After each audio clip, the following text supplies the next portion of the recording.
നിശബ്ദത തളം കെട്ടി നിൽക്കുന്ന ഒരു വലിയ ബംഗ്ലാവ് വീട്ടിലേക്ക് ഒരു കൊടുങ്കാറ്റ് പോലെയാണ് ആ ആഡംബരക്കാർ വന്ന് കയറിയത്. മുറ്റത്ത് ടയറുകൾ ഉരഞ്ഞു പൊട്ടുന്ന ശബ്ദത്തോടെ വണ്ടി പെട്ടെന്ന് ബ്രേക്കിട്ടു. കാറിന്റെ ഡോർ ശക്തമായി തുറന്നുകൊണ്ട് ദേഷ്യം കൊണ്ട് വിറച്ച് അഖില പുറത്തേക്കിറങ്ങി.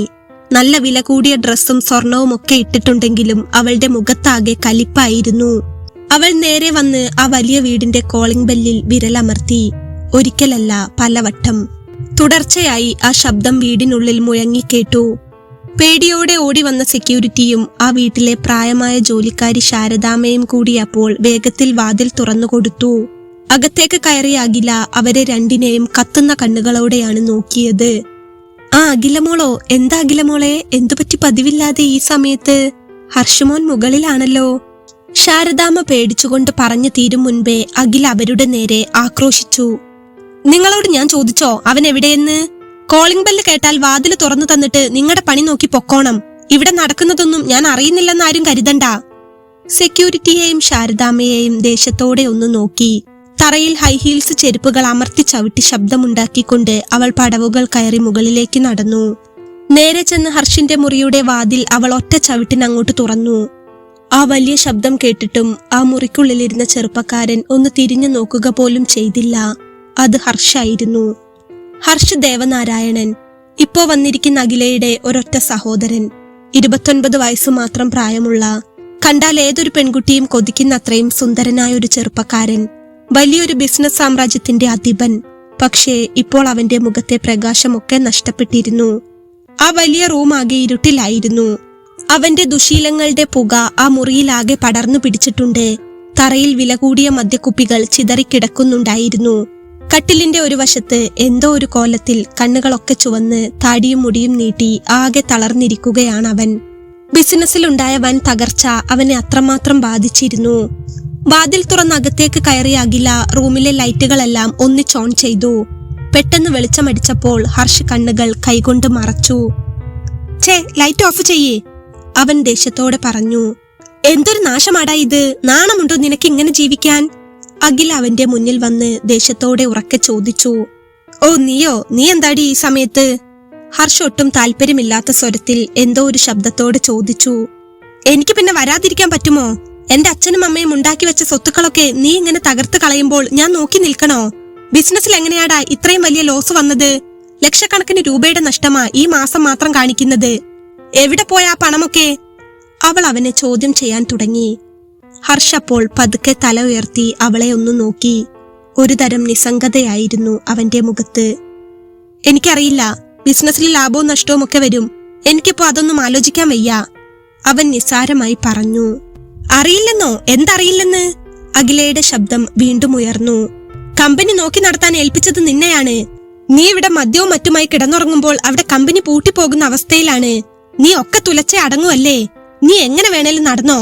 നീ കുടിച്ചാലും നശിച്ചാലും ഒന്നും എനിക്ക് പ്രശ്നമില്ല. പക്ഷേ മര്യാദയ്ക്ക് എന്റെ ഷെയർ എനിക്ക് തന്നേക്കണം. ഈ കമ്പനിയിലും ഈ വീട്ടിലും എനിക്കുള്ള വിഹിതം തന്നിട്ട് നീ എന്ത് വേണമെങ്കിലും കാണിക്കേ. അഖില കിടന്നുറഞ്ഞു തുള്ളുകയായിരുന്നു. ആ വാക്ക് കേട്ടതും ഹർഷിന്റെ ഉള്ളിൽ ഒരു കനലെരിഞ്ഞു. അവൻ പതുക്കെ കട്ടിലിൽ നിന്നും എഴുന്നേറ്റു. മദ്യത്തിന്റെ ആട്ടമുണ്ടായിരുന്നെങ്കിലും അവന്റെ കണ്ണുകളിൽ പെട്ടെന്ന് ദേഷ്യം തിളങ്ങി. എന്ത് ഷെയർ, എന്ത് വിഹിതത്തിന്റെ കാര്യമാടി നീ പറയുന്നത്? ഹർഷ് ചോദിച്ചു. എന്ത് വിഹിതമെന്നോ? നീ എന്താടാ അങ്ങനെ ചോദിച്ചത്? അച്ഛന്റെയും അമ്മയുടെയും സ്വത്തിൽ എനിക്ക് അവകാശമില്ലേ? നീ തനിയെ ഇരുന്ന് ഇതെല്ലാം തിന്നു തീർക്കാമെന്ന് കരുതിയോ? പിന്നെ ഞാൻ ജീവനോടുള്ളപ്പോൾ അതിന് സമ്മതിക്കില്ല, അഖില അവന് നേരെ വിരൽ ചൂണ്ടി പറഞ്ഞു. ഹർഷ് അപ്പോൾ അവന്റെ കയ്യിലിരുന്ന ഗ്ലാസ് മേശപ്പുറത്തേക്ക് അതിശക്തമായി വെച്ചു. നിനക്ക് ഒരു നാണവുമില്ലല്ലോടി അഖിലെ ഇത് ചോദിക്കാൻ? അമ്മ മരിക്കുമ്പോൾ എനിക്കും നിനക്കും അത്ര പ്രായമില്ല. അമ്മയെ കണ്ട ഒരു ഓർമ്മയും എനിക്കില്ല. പിന്നെ നമ്മളെ വളർത്തി വലുതാക്കി ഈ നിലയിലെത്തിച്ചത് അച്ഛനാണ്. എന്നിട്ട് നീ എന്താ ചെയ്തത്? ആ അച്ഛന്റെ നെഞ്ചത്ത് ചവിട്ടി ഏതോ ഒരുത്തന്റെ കൂടെ നാട് മുഴുവൻ കറങ്ങി നടന്നും ഹോട്ടലിൽ മുറിയെടുത്തും ഈ കുടുംബത്തിന് കുറെ ചീത്തപ്പേരുണ്ടാക്കി വെച്ചു. അത്രയും നാണക്കേടുണ്ടാക്കിയിട്ടും ആ പാവം മനുഷ്യൻ മോളോടുള്ള സ്നേഹം കൊണ്ട് നിനക്ക് തരേണ്ടതെല്ലാം തന്ന് സ്വർണത്തിൽ മൂടിപ്പൊതിഞ്ഞല്ലേ നിന്നെ കല്യാണം കഴിച്ചയച്ചത്. അഖിലെ അപ്പോൾ മുഖം തിരിക്കാൻ നോക്കിയെങ്കിലും ഹർഷ് അവളെ വിട്ടില്ല. അവൻ അവളുടെ മുന്നിലേക്ക് ചെന്നു. അതുകൊണ്ടും തീർന്നോ നിന്റെ ആർത്തി? കല്യാണം കഴിഞ്ഞിട്ടും പിന്നെയും പിന്നെയും ഓരോരോ ആവശ്യങ്ങൾ പറഞ്ഞ് നീ അച്ഛന്റെ അടുത്ത് നിന്ന് പലതും വാങ്ങിച്ചുകൊണ്ട് പോയില്ലേ? എനിക്ക് കൂടി അവകാശപ്പെട്ട എത്രയോ സ്വത്തുക്കളും ബിൽഡിങ്ങും ഒക്കെയാണ് നീയും നിന്റെ ആ കെട്ടിയോനും കൂടെ എഴുതി വാങ്ങി നിങ്ങളുടേതാക്കി മാറ്റിയത്. എന്നിട്ടിപ്പോ നാണമില്ലാതെ ഇനിയും അവകാശമുണ്ടെന്ന് പറഞ്ഞ് വന്നിരിക്കുന്നു. ബിസിനസ് പൊളിഞ്ഞെങ്കിൽ പൊളിഞ്ഞു, എനിക്ക് വന്ന നഷ്ടമായി കണ്ട് ഞാൻ അതങ്ങ് സഹിച്ചോളാം. എന്റെ കാര്യത്തിൽ വന്ന് നീ ഇനി ഇടപെടണ്ട. എന്നെ കുറ്റം പറയാനും വഴക്കുണ്ടാക്കി ചാടിക്കളിക്കാനുമല്ലാതെ നിന്റെ കൂടപ്പുറപ്പ് എങ്ങനെ ജീവിക്കുന്നു എന്ന് അന്വേഷിക്കാൻ എന്നെങ്കിലും നീ വന്നിട്ടുണ്ടോടി? ഇല്ലല്ലോ. എന്നിട്ടിപ്പോ അവൾ എന്നെ ഉപദേശിക്കാൻ വന്നിരിക്കുന്നു. ഇറങ്ങിപ്പോടി. ഹർഷ് അവളോടുള്ള കടുത്ത ദേഷ്യം കടിച്ചമർത്തിക്കൊണ്ട് തിരിഞ്ഞു നിന്നു. ഹർഷിന്റെ വാക്കുകൾ കേട്ട് അഖിലയുടെ മുഖം ദേഷ്യം കൊണ്ടും അപമാനം കൊണ്ടും വലിഞ്ഞു മുറുകി. അവൾ പല്ല് കടിച്ചുകൊണ്ട് അവന് നേരെ തിരിഞ്ഞു. അച്ഛൻ എനിക്ക് തന്നതൊക്കെ ഒരു മോളെന്ന നിലയിൽ എന്റെ അവകാശമാണ്. അത് നീ പറയേണ്ട കാര്യമില്ല. അത് കരുതി ബാക്കിയുള്ള സ്വത്തെല്ലാം നീ ഒറ്റയ്ക്ക് അനുഭവിച്ചു തീർക്കാമെന്ന് വിചാരിക്കണ്ട. കേസ് കൊടുത്തിട്ടാണെങ്കിൽ അങ്ങനെ. നിനക്ക് ഒറ്റയ്ക്ക് അനുഭവിക്കാൻ ഞാൻ തരില്ലടാ.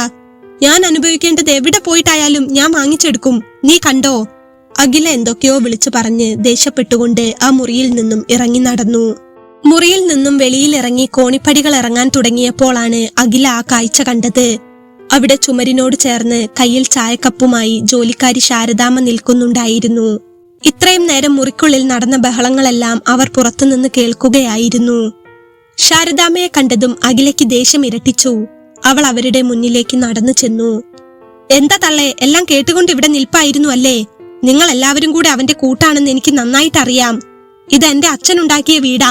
അധികകാലം ജോലിക്കാരി എന്ന പേരും പറഞ്ഞ് ഇവിടെ സുഖിക്കാമെന്ന് കരുതണ്ട. അഖില അവരുടെ മുഖത്തു നോക്കി ആക്രോശിച്ചു. പെട്ടെന്നുള്ള അവളുടെ ദേഷ്യം കണ്ട് ശാരദാമ്മയുടെ കൈകൾ വിറച്ചു. അവരാകെ പേടിച്ചു പോയിരുന്നു. അത് മോളെ, നിങ്ങൾ തമ്മിൽ വഴക്കിടുന്നത് ഞാൻ കേട്ടില്ല. ഞാൻ മോൾക്ക് കുടിക്കാൻ ചായ കൊണ്ടുവന്നതാണ്.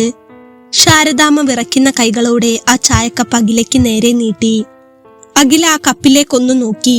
എന്നിട്ട് കടുത്ത ദേഷ്യത്തോടെയും പരിഹാസത്തോടെയും പറഞ്ഞു, ഒരു ചായ. അവൾ പല്ല് കടിച്ചുകൊണ്ട് ആ ചായ വാങ്ങാതെ ശാരദാമ്മയെ ഒന്ന് നോക്കി പേടിപ്പിച്ച ശേഷം വേഗത്തിൽ സ്റ്റെയർ ഇറങ്ങി പുറത്തേക്ക് നടന്നു. കാറിന്റെ ഡോർ ശക്തമായി അടച്ച് വണ്ടി സ്റ്റാർട്ട് ചെയ്ത് ആ ബംഗ്ലാവിന്റെ ഗേറ്റ് കടന്ന് അവൾ ദേഷ്യത്തോടെ പാഞ്ഞുപോയി. പുറത്ത് കാറ് പോകുന്ന ശബ്ദം കേട്ടുകൊണ്ട് ശാരദാമ്മ ആ ചായക്കപ്പുമായി വിഷമത്തോടെ നിന്നു.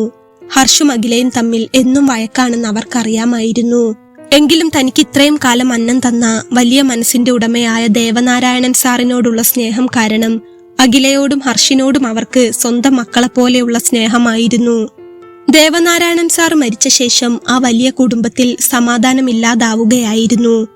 അച്ഛൻ മരിച്ച വിഷമത്തിലും ബിസിനസ് തകർന്ന എന്തൊക്കെയോ ബുദ്ധിമുട്ടിലുമാണെങ്കിലും അഖിലയേക്കാൾ എത്രയോ ഭേദമായിരുന്നു ഹർഷ്. അവന് ശാരദാമ്മയോട് വല്ലാത്തൊരു സ്നേഹവും ബഹുമാനവും എന്നും ഉണ്ടായിരുന്നു.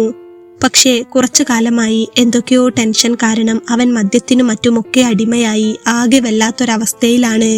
അതുകൊണ്ട് തന്നെ ഹർഷിന്റെ ഈ പോക്ക് കാണുമ്പോൾ ശാരദാമ്മയ്ക്കും ആ വീട്ടിലെ സെക്യൂരിറ്റി ഗോവിന്ദൻ നായർക്കും വലിയ വിഷമമുണ്ടായിരുന്നു. അഖില പോയി കഴിഞ്ഞിട്ടും ഹർഷിന്റെ റൂമിൽ ഭയപ്പെടുത്തുന്ന നിശബ്ദതയായിരുന്നു.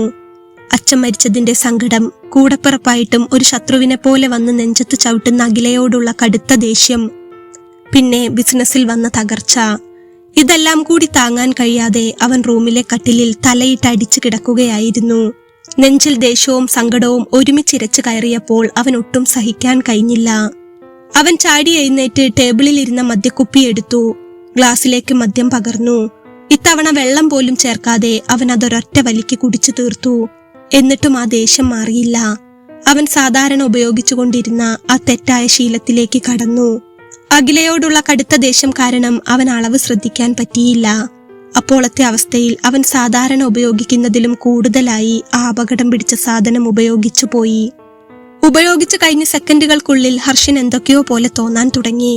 തല കറങ്ങുന്നത് പോലെ, നെഞ്ചു പടപടാ ഇടിക്കുന്നത് പോലെ അവന് തോന്നി. ശ്വാസമെടുക്കാൻ വല്ലാതെ ബുദ്ധിമുട്ടി അവൻ കട്ടിലിലേക്ക് ചെന്ന് വീഴാനാഞ്ഞു. ആ പോക്കിൽ അവൻ അറിയാതെ അടുത്ത് കിടന്ന ടേബിളിൽ ചെന്ന് തട്ടി വീഴാൻ പോയി. ടേബിളിൽ ഇരുന്ന വില കൂടിയ ഗ്ലാസും കുപ്പികളും അപ്പോൾ വലിയ ശബ്ദത്തോടെ തറയിൽ വീണ് പൊട്ടിത്തെറിച്ചു. ഈ സമയം താഴേക്ക് കോണിപ്പടികൾ ഇറങ്ങി പോവുകയായിരുന്ന ശാരദാമ്മ മുകളിൽ നിന്ന് പെട്ടെന്നൊരു വലിയ ശബ്ദം കേട്ടു. അത് കേട്ടതും അവരുടെ നെഞ്ചൊന്നു കാളി. ഈശ്വര, എന്റെ കുഞ്ഞിനെന്തു പറ്റി എന്ന് വിളിച്ചു പറഞ്ഞ് അവർ കൈകൾ കൂപ്പി മുകളിലേക്ക് ഓടി. അവർ ഹർഷിന്റെ റൂമിന്റെ വാതിൽക്കൽ ചെന്ന് വേഗത്തിൽ അകത്തേക്ക് നോക്കി. അവിടെ കണ്ട കാഴ്ച അവരുടെ ജീവൻ കളയുന്നതായിരുന്നു. തറയിൽ ഗ്ലാസ് കഷ്ണങ്ങൾ ചിതറിക്കിടക്കുന്നു. കട്ടിലിന്റെ വശത്തായി ശ്വാസം കിട്ടാതെ പിടഞ്ഞ് വിയർത്ത് കുളിച്ച് തറയിലേക്ക് വീഴാൻ പോകുന്ന ഹർഷിനെയാണ് അവർ കണ്ടത്. അവന്റെ കണ്ണുകൾ മുകളിലേക്ക് മറയുന്നുണ്ടായിരുന്നു. മോനെ ഹരിക്കുട്ടാ! ശാരദാമ്മ ഉച്ചത്തിൽ നിലവിളിച്ചുകൊണ്ട് അകത്തേക്ക് ഓടിക്കയറി. അവർക്ക് എന്ത് ചെയ്യണമെന്നറിയുന്നുണ്ടായിരുന്നില്ല. പേടിച്ചു വിറച്ച് അവർ ഹർഷിന്റെ അരികിലേക്ക് ചെന്നു. ശാരദാമ്മേ, എനിക്ക് എന്തോ പോലെ. ഹർഷ് പിച്ചും പേയും പറയുന്നത് പോലെ വിക്കി വിക്കി പറഞ്ഞു. അവന്റെ ശരീരമാകെ വിറയ്ക്കുന്നുണ്ടായിരുന്നു. ബോധം മറയുന്നതിനു മുൻപ് അവൻ എന്തൊക്കെയോ കൈകൾ കൊണ്ട് കാണിക്കുന്നുണ്ടായിരുന്നു. എന്റെ ദൈവമേ, കുഞ്ഞിനെന്തു പറ്റി? ശാരദാമ്മ കരഞ്ഞുകൊണ്ട് വേഗം പുറത്തേക്കോടി. അവർ താഴെ ഓടിച്ചെന്ന് മെയിൻ ഡോർ തുറന്ന് മുറ്റത്തേക്ക് നോക്കി ഉറക്കെ വിളിച്ചു, ഗോവിന്ദ, ഒന്ന് ഓടി വരണേ ഗോവിന്ദ. ഗേറ്റിനടുത്തിരുന്ന സെക്യൂരിറ്റി ഗോവിന്ദൻ അപ്പോൾ ശാരദാമ്മയുടെ ഭയന്ന് വിറച്ചുള്ള നിലവിളി കേട്ട് കയ്യിലിരുന്ന ടോർച്ചും പിടിച്ച് വല്ലാതെ പേടിച്ചകത്തേക്ക് ഓടി വന്നു. എന്താ ശാരദാമ്മേ, എന്തു പറ്റി? എന്തിനാ ഇങ്ങനെ നിലവിളിക്കുന്നത്? നമ്മുടെ ഹരിക്കുട്ടൻ മുകളിൽ എന്തൊക്കെയോ കാട്ടിക്കൂട്ടി തറയിൽ കിടന്നു പിടയുന്നു. ഒന്ന് വേഗം വന്ന് നോക്കിക്കേ ഗോവിന്ദ, എനിക്ക് പേടിയാകുന്നു. ശാരദാമ്മ വല്ലാതെ കരയുകയായിരുന്നു. കേട്ട പാതി കേൾക്കാത്ത പാതി ഗോവിന്ദൻ നായരും ശാരദാമ്മയും കൂടി മുകളിലേക്ക് ഓടിക്കയറി. അവർ രണ്ടുപേരും കൂടി റൂമിൽ ചെന്ന് നോക്കുമ്പോൾ ഹർഷ് തറയിലേക്ക് വീണ് കഴിഞ്ഞിരുന്നു. ബോധമില്ലാതെ കിടന്ന് അവൻ കൈകാലുകൾ ഇട്ടടിച്ച് എന്തൊക്കെയോ കാണിക്കുകയായിരുന്നു. വായിൽ നിന്നും പത വരുന്നുണ്ടായിരുന്നു. ആ കാഴ്ച കണ്ട് ശാരദാമ്മ തലയിൽ കൈവച്ച് വീണ്ടും നിലവിളിച്ചു പോയി. ഈശ്വരാ, ഹരിക്കുട്ടൻ എന്ത് പറ്റിപ്പോയി? ആരോടും ഒന്നും ചെയ്യാത്ത പാവം കുഞ്ഞിനെ ഇങ്ങനെ വരുത്തി തീർത്തല്ലോ ആകില്ല. ഗോവിന്ദ, നമുക്ക് ഡോക്ടറെ വിളിക്കണം, വേഗം എന്തെങ്കിലും ചെയ്യേ. അവർ രണ്ടുപേരും ചേർന്ന് ഹർഷിനെ പതുക്കെ താങ്ങി പിടിക്കാൻ നോക്കുമ്പോഴും അവൻ മരണത്തോട് പൊരുതുന്നത് പോലെ കിടന്ന് പിടയുകയായിരുന്നു. അവിടെ കിടന്ന് കൈകാലുകൾ ഇട്ടടിച്ച് പിടയുന്ന ഹർഷിനെ കണ്ട് ഗോവിന്ദൻ നായർ പെട്ടെന്ന് ആ മുറിയിലെ മേശപ്പുറത്തേക്കും നിലത്തേക്കും ഒന്ന് നോക്കി. അവിടെ ചിതറിക്കിടക്കുന്ന സാധനങ്ങൾ കണ്ടപ്പോൾ അയാളുടെ നെഞ്ചൊന്ന് കാളി. അയാൾ അപ്പോൾ ശാരദാമ്മയുടെ അരികിലേക്ക് ചെന്ന് പതുക്കെ പറഞ്ഞു, ശാരദാമ്മേ, ഇത് നിസാര കാര്യമല്ല. ഇവൻ വിഷാംശമുള്ള എന്തോ ഉപയോഗിച്ചു പോയി. ഈ അവസ്ഥയിൽ നമ്മൾ ഇവനെ എടുത്ത് ഹോസ്പിറ്റലിൽ കൊണ്ടുപോയാൽ എന്താകുമെന്നറിയില്ല. പോലീസും കേസും ഒക്കെ ആയാൽ നമ്മുടെ കുഞ്ഞിന്റെ ജീവിതം അതോടെ തീരും. ഇത് സംഗതി വേറെയാ. ഗോവിന്ദൻ നായർ വെപ്രാളത്തോടെ പറഞ്ഞു. പിന്നെ നമ്മൾ എന്താ ചെയ്യ ഗോവിന്ദ? ഇങ്ങനെ ഇട്ടാൽ എന്റെ കുഞ്ഞിപ്പ ചത്തുപോകുമല്ലോ. ശാരദാമ്മ കരഞ്ഞുകൊണ്ട് ചോദിച്ചു. വിഷമിക്കാതെ ശാരദാമ്മേ, എന്റെ മോള് ജാനകി വീട്ടിലുണ്ട്, അവളെ വിളിക്കാം. ഗോവിന്ദൻ നായർ ധൃതിയിൽ പറഞ്ഞു. ഗോവിന്ദൻ നായരുടെ മകൾ ജാനകി ഒരു ഡോക്ടറാണ്. ഒരു സാധാരണ സെക്യൂരിറ്റിക്കാരന്റെ മകളെ പഠിപ്പിച്ച് വലിയൊരു ഡോക്ടറാക്കിയതിനു പിന്നിൽ ഹർഷിന്റെ അച്ഛൻ ദേവനാരായണൻ സാറിന്റെ വലിയ സഹായം മാത്രമാണ് ഉണ്ടായിരുന്നത്. ആ കടപ്പാടും സ്നേഹവും ഗോവിന്ദൻ നായരുടെ കുടുംബത്തിന് എപ്പോഴും ഉണ്ട്. കോയമ്പത്തൂരിലെ വലിയൊരു ഹോസ്പിറ്റലിൽ വർക്ക് ചെയ്യുന്ന ജാനകി കഴിഞ്ഞ ദിവസമാണ് 10 ദിവസത്തെ അവധിക്ക് നാട്ടിൽ അച്ഛന്റെ അടുത്തെത്തിയത്. ഹർഷിനെ പുറത്തുള്ള ഹോസ്പിറ്റലിൽ എത്തിച്ചാൽ കേസോ മറ്റോ ആകുമോ എന്ന പേടിയും പോകുന്ന വഴിക്ക് അവനെന്തെങ്കിലും സംഭവിച്ചു പോയാലോ എന്ന ഭയവും കാരണം ഗോവിന്ദൻ നായർ വേഗത്തിൽ പോക്കറ്റിൽ നിന്നും മൊബൈൽ ഫോൺ എടുത്ത് മകളെ വിളിച്ചു. ഫോൺ 2 വട്ടം റിങ് ചെയ്തപ്പോഴേക്കും അപ്പുറത്ത് ജാനകി ഫോൺ എടുത്തു. എന്താച്ചാ, ഡ്യൂട്ടി കഴിഞ്ഞോ? വരാൻ വൈകുമോ? ജാനകി സ്നേഹത്തോടെ ചോദിച്ചു. പക്ഷേ ഇപ്പുറത്ത് ഗോവിന്ദൻ നായരുടെ ശബ്ദം വിറയ്ക്കുന്നുണ്ടായിരുന്നു. മോളെ, നീ ഒന്നിങ്ങോട്ട് വേഗം വരണം. ഇവിടെ നമ്മുടെ സാറിന്റെ മോൻ ഹരിക്കുട്ടന് തീരെ വയ്യ, വല്ലാതെ പിടയുകയാ മോളെ. പെട്ടെന്നൊന്നു വാ, ഒട്ടും വൈകിക്കല്ലേ, അത്രയ്ക്ക് സീരിയസ് ആണ്. വേഗത്തിൽ അവളോട് കാര്യം പറഞ്ഞ് ഗോവിന്ദൻ നായർ ആവലാതിയോടെ ഫോൺ വെച്ചു. അച്ഛന്റെ പരിഭ്രമം പിടിച്ച ശബ്ദം കേട്ടപ്പോൾ തന്നെ അവിടെ വലിയ എന്തോ അപകടം നടന്നിട്ടുണ്ടെന്ന് ജാനകിക്ക് മനസ്സിലായി. അവൾ ഒട്ടും സമയം കളയാതെ തന്റെ സ്കൂട്ടറിന്റെ കീയും ഫസ്റ്റ് എയ്ഡ് കിറ്റും എടുത്ത് വീട്ടിൽ നിന്നും ഇറങ്ങി. ഒട്ടും താമസമില്ലാതെ അവൾ വണ്ടി ഓടിച്ച് ഹർഷിന്റെ ബംഗ്ലാവിലേക്ക് പാഞ്ഞെത്തി.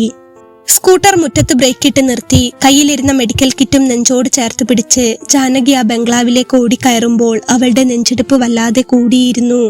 ഒരു സാധാരണ സെക്യൂരിറ്റിക്കാരന്റെ മോളെ പഠിപ്പിച്ച് ഇന്നീ കാണുന്ന ഡോക്ടറാക്കാൻ എല്ലാ സഹായവും ചെയ്തു തന്ന ദേവനാരായണൻ സാറിന്റെ മുഖമായിരുന്നു അവളുടെ മനസ്സിൽ.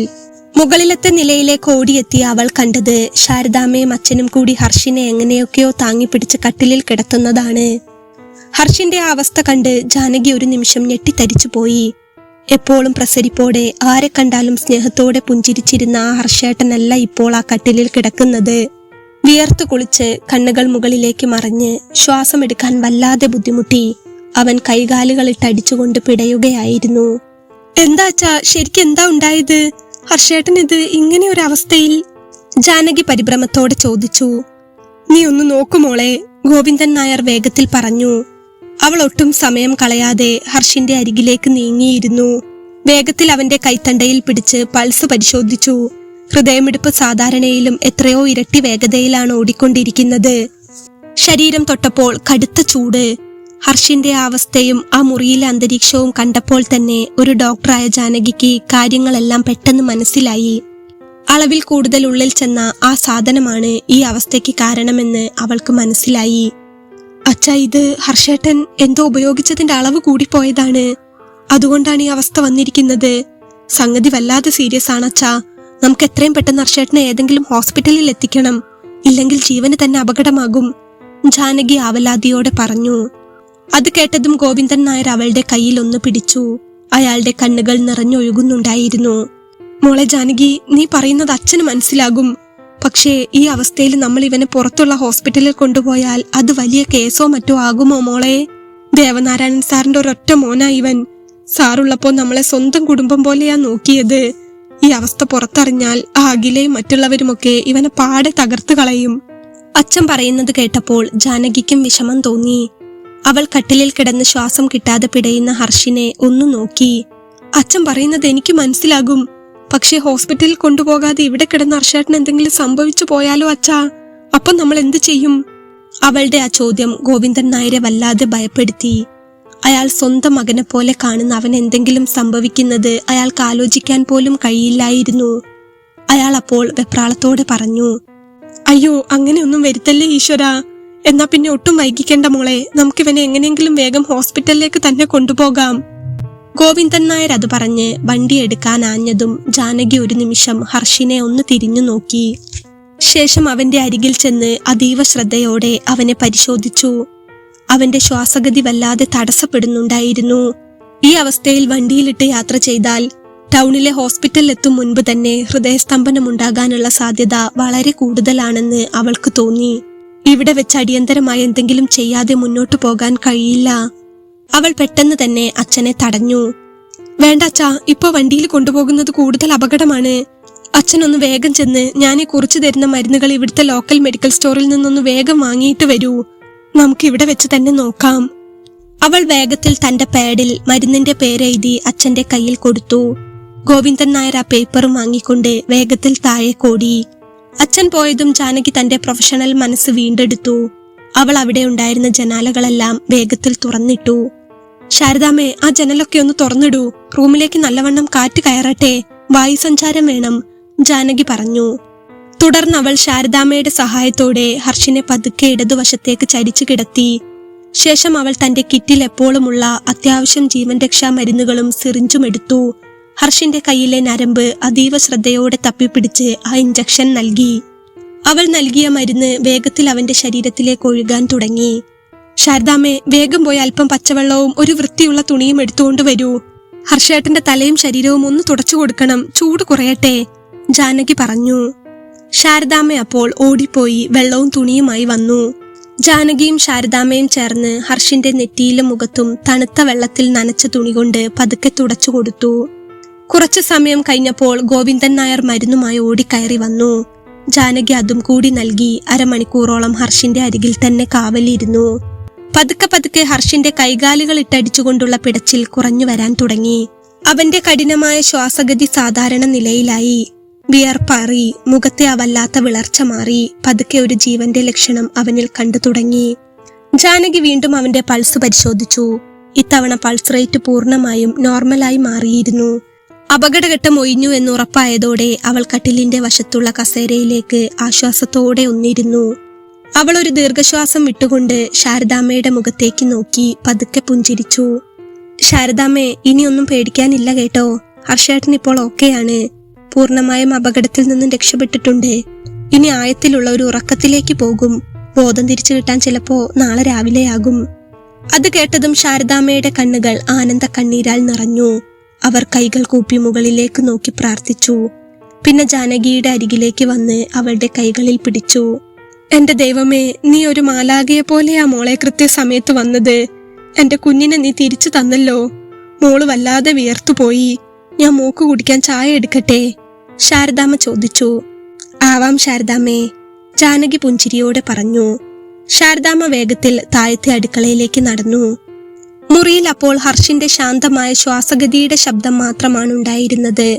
ജാനകി അപ്പോൾ അച്ഛന്റെ മുഖത്തേക്ക് നോക്കി. ഗോവിന്ദൻ നായർ അപ്പോഴും ആ കട്ടിലിന്റെ കാൽക്കൽ നിൽക്കുകയായിരുന്നു. പേടിക്കാനില്ല അച്ഛാ, പെട്ടെന്ന് ബോഡി വല്ലാതെ വീക്കായതുകൊണ്ടാണ് അത്രയും സീരിയസ് ആയത്.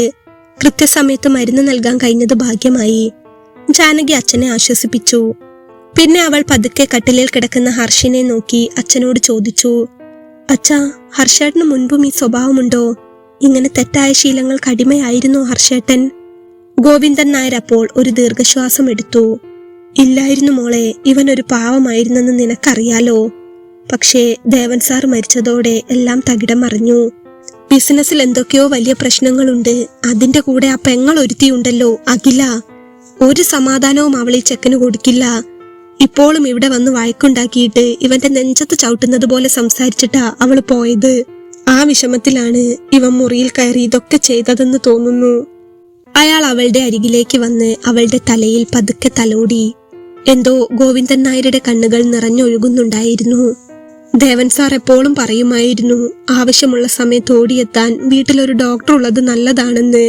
അതിപ്പോ വലിയൊരു അനുഗ്രഹമായി മോളെ. സാറിന്റെ ആത്മാവാണ് നിന്നെ ഇപ്പോ നാട്ടിലെത്തിച്ചത്. അച്ഛന്റെ വാക്കുകൾ കേട്ട് ജാനകി പതുക്കെ ഒന്ന് ചിരിച്ചുകൊണ്ട് വീണ്ടും ഹർഷിനെ തന്നെ നോക്കി. ജാനകിയുടെ മനസ്സിലപ്പോൾ പഴയ ഓർമ്മകൾ വരിവരിയായി കടന്നു വന്നു.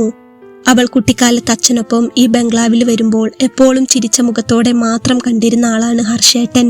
താൻ ഇവിടുത്തെ വെറും ജോലിക്കാരന്റെ മകളാണെന്ന വിവേചനം കാണിക്കാതെ തന്നോടായാലും തന്റെ അച്ഛനോടായാലും ഒരേപോലെ ബഹുമാനത്തോടെ മാത്രം സംസാരിച്ചിരുന്ന ആളായിരുന്നു ഹർഷേട്ടൻ. അങ്ങനെയുള്ള ഒരാളാണ് ഇത്രത്തോളം മാറിപ്പോയതെന്ന് വിശ്വസിക്കാൻ കഴിയാതെ അവൾ അവനെ നോക്കുകയായിരുന്നു. അപ്പോൾ അവന്റെ മുഖത്ത് നീണ്ടു കിടക്കുന്ന താടിയും മുടിയും ആകെ കോലം കെട്ട മുഖവും ഒക്കെ കൂടെ കണ്ടപ്പോൾ അവളുടെ മനസ്സിൽ വല്ലാത്തൊരു വിഷമവും സഹതാപവും തോന്നി. എത്ര വലിയ ബംഗ്ലാവിലാണ് ജീവിക്കുന്നത്, എന്നിട്ടും മനസമാധാനമില്ലെന്ന് പറയുമ്പോൾ പാവം. ജാനകി ഓർത്തു. ആ സമയം ശാരദാമ്മ ചൂട് ചായയുമായി മുകളിലേക്കെത്തി. ജാനകി അപ്പോൾ ഒന്നുകൂടെ ഹർഷിനരികിൽ ചെന്ന് പൾസ് നോക്കാൻ തുടങ്ങി. അവളുടെ വിരലുകൾ അവന്റെ കൈയിലും അവളുടെ കണ്ണുകൾ റിസ്റ്റ് വാച്ചിലെ സെക്കൻഡ് സൂചിയിലുമായിരുന്നു. കൃത്യം 60 സെക്കൻഡ് കഴിഞ്ഞപ്പോൾ അവൾ ഒരു ദീർഘശ്വാസത്തോടെ കൈകൾ പിൻവലിച്ചു. മോളെ, ദാ ചായ, ചൂടുണ്ട്, ശാരദാമ്മ പതുക്കെ പറഞ്ഞു. ജാനകി അപ്പോൾ കസേരയിൽ നിന്നും എഴുന്നേറ്റ് ചെറിയ പുഞ്ചിരിയോടെ ചായക്കപ്പ് കയ്യിലെടുത്തു. അതിന്റെ ചൂട് അവളുടെ കൈപ്പത്തികളിലേക്ക് പടർന്നപ്പോൾ മാത്രമാണ് സ്വന്തം വിരലുകൾ എത്രമാത്രം തണുത്തിട്ടുണ്ടായിരുന്നു എന്ന് അവൾ അറിഞ്ഞത്. ചായയിൽ നിന്നും ഉയർന്ന ആവിയിലേക്ക് നോക്കി അവൾ ഒരു സിപ്പ് കുടിച്ചു. നാടൻ ഏലക്കായുടെ മണമുള്ള നല്ല കട്ടി കൂടിയ ചായ. ശാരദാമ്മ അവളുടെ മുഖത്തേക്ക് തന്നെ നോക്കി നിൽക്കുകയായിരുന്നു. അപ്പോൾ കുഞ്ഞിന് കുറെ ദിവസം ലീവുണ്ടോ? ശാരദാമ്മ ശബ്ദം താഴ്ത്തി ചോദിച്ചു. ഉറങ്ങിക്കിടക്കുന്ന ഹർഷ് ഉണരണ്ട എന്ന് കരുതിയാകാം പതിയെ ചോദിച്ചത്. 10 ദിവസമുണ്ട് ശാരദാമ്മേ. കുറച്ചു നാളായി ഇപ്പൊ അച്ഛനടുത്തേക്ക് വന്നിട്ട്. അതാ ഇത്തവണ ഇത്തിരി കൂടുതൽ ദിവസത്തേക്ക് പോന്നത്. അല്ലെങ്കിൽ മാക്സിമം 5 ദിവസമൊക്കെ കിട്ടൂ. ജാനകി ചായക്കപ്പിലേക്ക് നോക്കിക്കൊണ്ട് പറഞ്ഞു. ഇവിടെ എവിടെയെങ്കിലും ഹോസ്പിറ്റലിൽ ശരിയായി കിട്ടില്ലേ മോളെ? ഇവിടെ തന്നെ ഏതെങ്കിലും വലിയ ഹോസ്പിറ്റലിൽ നോക്കിക്കൂടെ? എന്നാ അച്ഛൻ ഒരു കൂട്ടാവില്ലേ? ശാരദാമ്മ സ്നേഹത്തോടെ ചോദിച്ചു. ജാനകി പതുക്കെ ഒന്ന് പുഞ്ചിരിച്ചു. ആ ചോദ്യം അവൾ വീട്ടിൽ വന്ന അന്നു മുതൽ അച്ഛനും പലവട്ടം ചോദിച്ചതാണ്. ഇവിടേക്ക് പോരണമെന്ന് എനിക്കും ആഗ്രഹമുണ്ട് ശാരദാമ്മേ. പക്ഷേ ഇവിടത്തേക്കാ കൂടുതൽ സാലറി അവിടെ കിട്ടുന്നുണ്ട്. അച്ഛനൊരു സഹായമാകുമല്ലോ എന്ന് കരുതിയും കുറച്ച് കടങ്ങളും കാര്യങ്ങളും ഒക്കെ ഉള്ളത് ഒന്ന് തീരട്ടെ എന്ന് കരുതിയും അങ്ങനെ നിന്നു പോയതാണ്. കുറച്ചുകൂടി കഴിഞ്ഞിട്ട് എങ്ങനെയെങ്കിലും ഇവിടേക്കൊരു ട്രാൻസ്ഫർ വാങ്ങണം. അല്ലെങ്കിൽ അച്ഛനെ എന്റെ കൂടെ അങ്ങോട്ട് കൊണ്ടുപോകണം. അത് പറയുമ്പോൾ അവൾ ജനലിലൂടെ ഉമ്മറത്തേക്ക് നോക്കി. അവിടെ ഗോവിന്ദൻ നായർ തളർച്ചയോടെ ഒരു തൂണിൽ ചാരി നിൽക്കുന്നുണ്ടായിരുന്നു. പക്ഷേ അച്ഛൻ അതിന് സമ്മതിക്കില്ലല്ലോ. ഈ വീടും ഈ നാടും വിട്ട് അച്ഛൻ എങ്ങോട്ടും വരില്ല. അവൾ ചുണ്ടിലൊരു നേർത്ത ചിരിയോടെ പറഞ്ഞു. അത് പറഞ്ഞു കഴിഞ്ഞതും അവളുടെ നോട്ടം അറിയാതെ വീണ്ടും കട്ടിലിലേക്ക് നീണ്ടു. അവിടെ ശാന്തമായി ഉറങ്ങുന്ന ഹർഷ്. ആ മുഖത്തേക്ക് നോക്കുമ്പോൾ അവളുടെ ഉള്ളിൽ എന്തോ ഒരു ഭാരം വന്ന് നിറയുന്നത് പോലെ തോന്നി. ഹർഷേട്ടൻ ഇങ്ങനെ മാറിപ്പോയെന്ന് എനിക്കിപ്പോഴും വിശ്വസിക്കാൻ പറ്റുന്നില്ല ശാരദാമ്മേ. ഞാൻ അച്ഛനോടും ഇത് തന്നെയാണ് ചോദിച്ചത്. എപ്പോഴും ചിരിച്ച മുഖത്തോടെയല്ലേ നമ്മൾ ഹർഷേട്ടനെ കണ്ടിട്ടുള്ളൂ. അവൾ സ്വയം എന്നോണം പറഞ്ഞു.